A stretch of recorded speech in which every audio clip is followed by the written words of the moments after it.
Goeiedag, good day, fellow South Africans and citizens of the world. And you know, I've been warning for several weeks now about how under a lockdown, South Africa is just going to go into anarchy.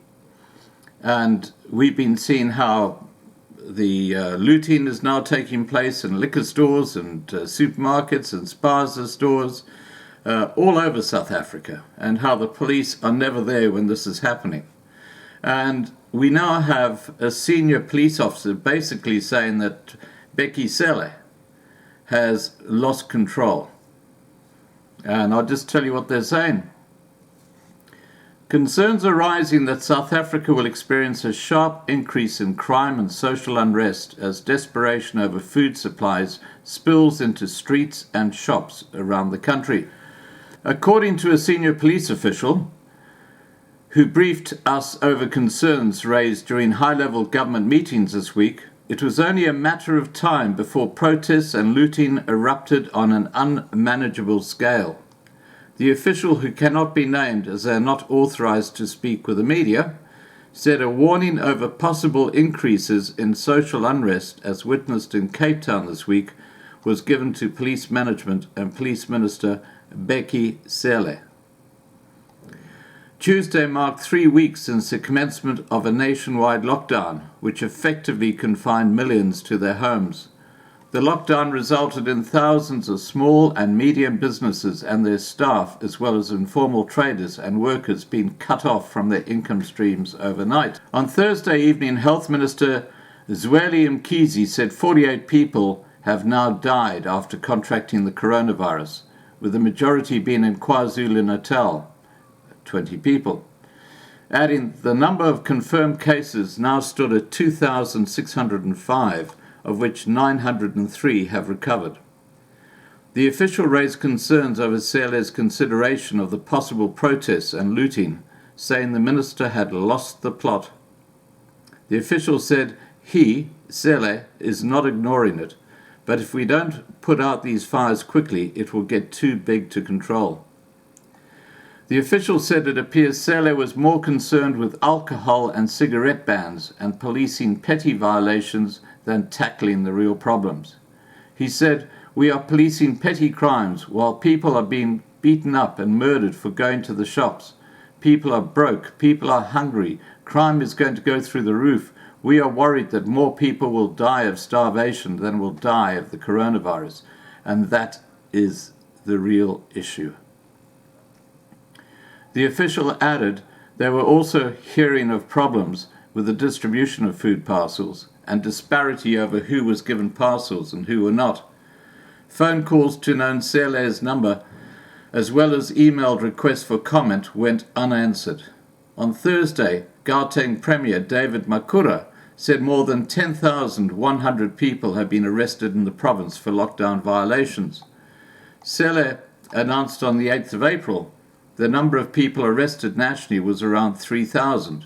So that's a huge increase just in 10 days.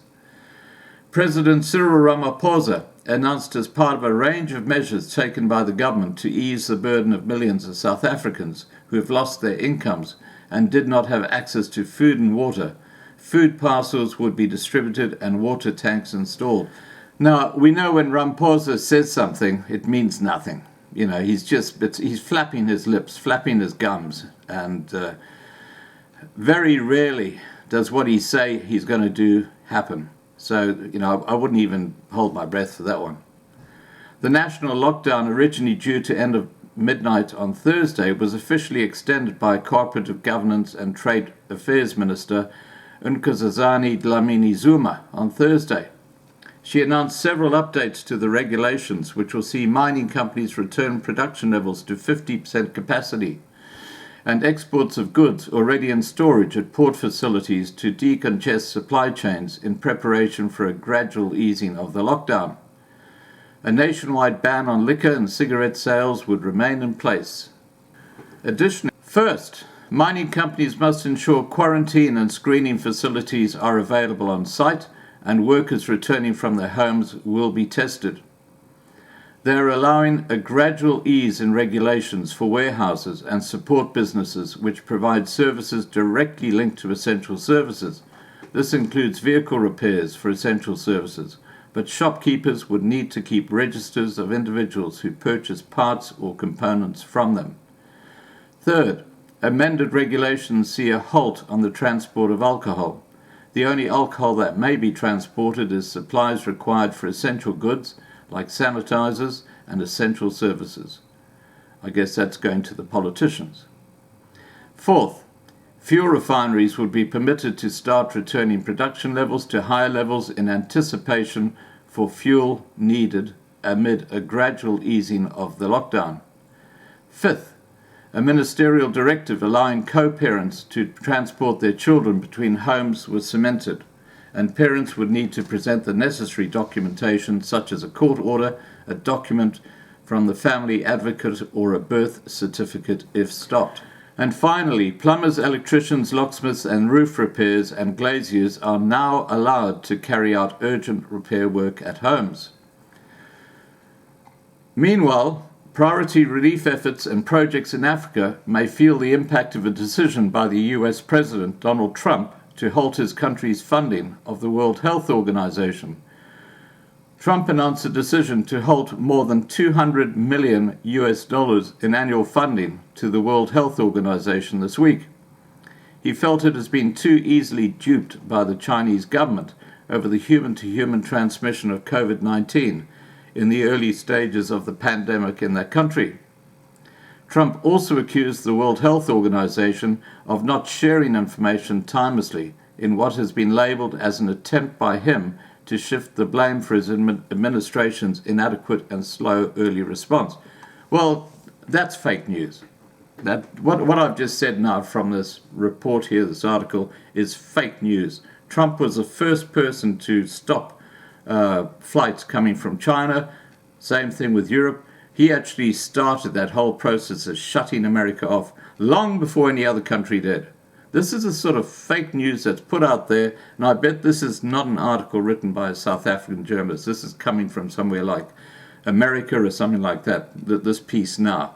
Yeah, the piece about Bekele would be from a South African aspect, but this piece here, which is about the World Health Organization and Trump, would be written by one of these lefty journalists who hates Trump.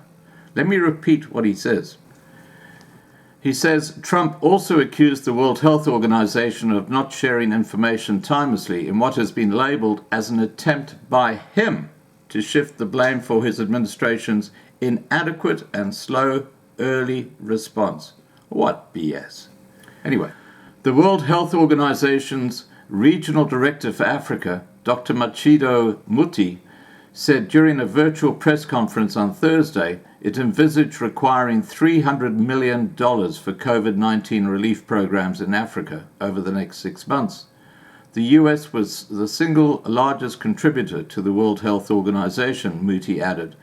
According to the New York Times, the US gave the World Health Organization about $553 million in 2019. She said the World Health Organization hoped the U.S. administration would revise its decision to suspend funding, not only due to the financial implications, but also as the World Health Organization valued the strategic partnership with key U.S. institutions and companies.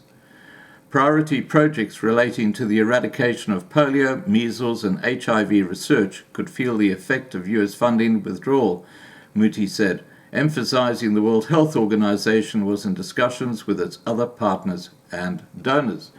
So there you go, guys. You can see how the media bring out fake news. I mean, that last piece there with Trump being slow in reacting to the COVID-19 is crap, quite honestly. Now, the message from this video is that things are deteriorating in South Africa. And please, guys, be safe. Don't take chances. Just stay at home if you can. Don't go wandering around or driving around. There's a lot of bad stuff happening out there. All right? Please remember to subscribe to be kept informed. Ring the bell for the updates. Please like this video. Please share this video. And above all, please stay safe.